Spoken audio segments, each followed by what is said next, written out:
ఒక అరణ్యంలో యువ మృగాధిపతి సింహం పరిపాలన చేస్తుంది. ఒకరోజు తనకు ఒక ఆలోచన వచ్చింది. నా తండ్రి ఈ అడవిని ధర్మంగా పాలించాడు. ఆయన జ్ఞాపకార్థంగా ఒక అందమైన విగ్రహాన్ని ప్రతిష్ఠించాలని నిర్ణయించుకుంది.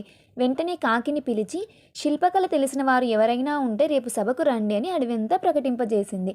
ఆ ప్రకటన విని ఏనుగు, ఎలుగుబంటి, నక్క వచ్చాయి.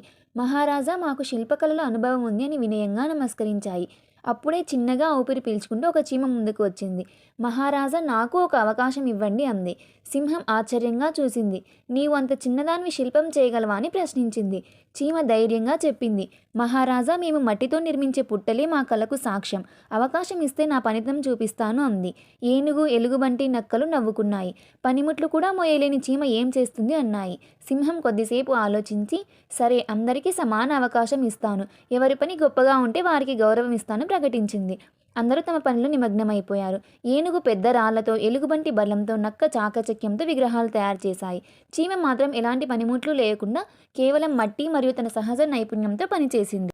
మరుసటి రోజు సింహం వచ్చి శిల్పాలను పరిశీలించింది. పెద్ద జంతువుల విగ్రహాలు ఆకర్షణీయంగా ఉన్నాయి. చివరగా చీమ చేసిన విగ్రహం చూసి సింహం ఆశ్చర్యపోయింది. అది తన తండ్రి సింహం జీవం ఉట్టిపడేలా కనిపించింది.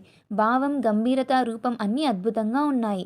సింహం చీమను దగ్గరకు పిలిచి, నీ రూపాన్ని చూసి నేను నిన్ను తక్కువ అంచనా వేశాను, కానీ నీ పనితనం నిన్ను గొప్పదానిగా నిలబెట్టిందని ప్రశంసించింది.